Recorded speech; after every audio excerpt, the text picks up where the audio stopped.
আপোনালোকে কোনটো কোম্পানীৰ পৰা আহিছে? আমি পূৰ্বাঞ্চলৰ পৰা আহিছো। পূৰ্বাঞ্চলৰ পৰা আহিছে। কি নাম আপোনাৰ? মোৰ নাম সুভাষিস আচাৰ্য। হা সুভাষিস আচাৰ্য। সুভাষিস আচাৰ্য। কিয় বুলি যে কিয় সুধিলে? কিয় বুলি কিয় সুধিলে? মই লৈ যাব লাগিব। লৈ যাব কৰক আপুনি কৰক। কিয় বুলি কিয় সুধিলে? নাই এক লগত কিয় হৈ কৰিছে? আৰে ৰব না। লগত ঠেলাঠেলি কিহৰ? কোনে অধিকাৰ দিলে? কোনে অধিকাৰ দিছে? মোক খুজিবলৈ কোনে উধাৰ আৰে একটা ঘৰ আমাৰ কমপ্লেইন আছে। কমপ্লেইন কৰিছে। কোনে কমপ্লেইন কৰিছে? ওচৰত লৈ বলক। আমাৰ কমপ্লেইন আছে। ৰাইজৰ কমপ্লেইন আছে। ৰাইজৰ কমপ্লেইন আছে। কোনে কমপ্লেইন কৰিছে? ৰাইজৰ কমপ্লেইন আছে। কমপ্লেইন কৰিছে পইচা বিচাৰিছো বুলি। ৰাইজৰ তোমালোকৰ কোম্পানী মানুহে শুনা টকা লোৱা নাই। তুমি 1 টকা নলব পাৰা কিন্তু তোমালোকৰ কোম্পানী মানুহে ইয়াৰ পৰা টকা তুলিছে। মানুহ লোৱা নাই। আগৰ টিম বেলেগ আছিল দাদা। সেইটো কথা কি দমত নকবা। দমত কথা নকবা। তুমি লগৰ কিয় টাচ কৰিছিলা কোৱা? কি অধিকাৰ আছে তোমাৰ? লগৰ কিয় টাচ কৰিছিলা? মই জনা লগৰ কিয় টাচ কৰিছিলা? অধিকাৰ কিয় আছে? অধিকাৰ মোক কথাটো পাতো কিয় কাৰণে মাতিছে বোলে? কৈছে নাই কাৰেণ্ট বিল এইটো মিটাৰ আহিছে, মিটাৰ লগাব লাগে। মই কৈছো এইটো মিটাৰটো খুলি লৈ যাম। বোলে কোনে দিছে আপোনালোক? বোলে অফিচ পৰা আহিছে। কৈছো ঠিকে আছে অফিচ পৰা আহিছে আমি শুনি আছো নতুন মিটাৰ লগাব পুনৰটো লৈ যাম। আচ্ছা লৈ যাওক কোনো কথা নাই। আচ্ছা এইটো মেকিং চাৰ্জ লাগিব নেকি? লাগিব বোলে। কৈছো কিমান? 500 টকা। মই কৈছো 500 টকাতো নহয় এইটো। এই আমলাপট্টি ফালে শুনি আছো বা এইটো মই কাম কৰা জেগাত শুনি আহিছো 150 টকা 200 টকা। আপোনালোকে 500 টকা কেনেকা হ'ব ক'লে? নাই বোলে এইটো নহ'ব। এইটো মেকিং চাৰ্জ বোলে বেলেগ বেলেগ আছে। এফালেতো বেলেগ এফালে বেলেগ। এফালেতো দুজন আহিছে গাড়ীত তেল ভৰাব লাগিব 500 টকা লাগিব। মই কৈছো 500 টকাতো আমি দিব নোৱাৰিম এতিয়া।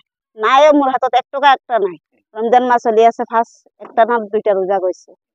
নাই বোলে পইচা নাই নলগালে নহ'ব বোলে। নহ'লে আমি মিটাৰ লৈ যাম বোলে। পিছত আপোনালোকে 3000 টকা লাগিব বোলে আনি লগাব কাৰণে। এনেকা কৈছে। কিমান দিন হ'ল আপোনাৰ? এনেকা এসপ্তাহ 10 দিন মান হৈছে। 3000 লাগিব অফিসত লৈ যাব হেঁতে ৰিটাৰ্ণ কৰি লৈ যাব। তেতিয়া আমি তাৰ পৰা 3000 দি পেলাই আনিব লাগিব এনেকা কৈছে। মোৰ ল'ৰাই কৈছে মা তেওঁলোক দুজনে আহিছে নে? এসিবি মানুহ কোনো? নাই কোনো অহা নাই। দুজনে আহিছে ডেকা ল'ৰা দুজন। মোৰ ল'ৰাই কৈছে মা ইমান ভেজাল কৰি লাভ নাই লগাই দিয়ক। 500 টকাৰ কাৰণে আৰু কি কথা আছে? লগাই দিয়ক। এতিয়া অফিসত যোৱা আহা আকৌ ভেজাল নাই। একো ফোন অহা নাই। কৈছে মা লগাই দিয়ক। পিছত অনলাইনে পেমেন্ট কৰি দিছে। লগাই পেলাই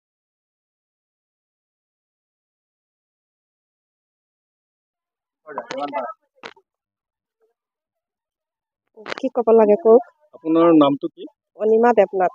আচ্ছা আপোনালোকৰ ইয়াত যে যিটো প্ৰিপেড মিটাৰ ব্যৱহাৰ কৰিবৰ কাৰণে ফিটিং কৰিছে ইয়াৰ বাবে কিবা তেওঁলোকে চাৰ্জ বিচাৰিছিল? 200 টকা কৈ বিচাৰিছে। পিছত 200 টকা কৈ দিছো আমি। অকল আপুনিয়ে দিছে আৰু কোনোবাই দিছে?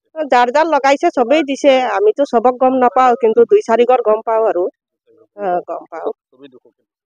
কোনোবাক 200 কোনোবাক 100 কোনোবাক 300 কোনোবাক 50 এনেকা লৈছে আৰু যেনেকা খুজিছে আৰু আমাৰতো 200 খুজিছে। কৈছে মেকিং চাৰ্জ দিব লাগে। আমিতো কৈ দিলো কম বুলি আৰু কোৱা নাই। সিহঁতে ফ্ৰী কোৱা নাই। কৈছে মেকিং চাৰ্জ লাগে আৰু লগাম বুলি কাগজ দিছে। এখন কাগজ পঢ়ি চাইছেন? এখনতো আমি পঢ়িব নোৱাৰো নহয়। পঢ়িব কেনেকা চাম? তাতটো লিখা আছে ফ্ৰী। কাঠখন আছেতো আমাৰ ঘৰত আছে এতিয়াও আছে। হ'লেও আমিতো পঢ়িব নোৱাৰো সেইকাৰণে একো গম পোৱা নাই। থৈ দিলো বাকচত ভৰাই পেলাই। ৰংবিধান।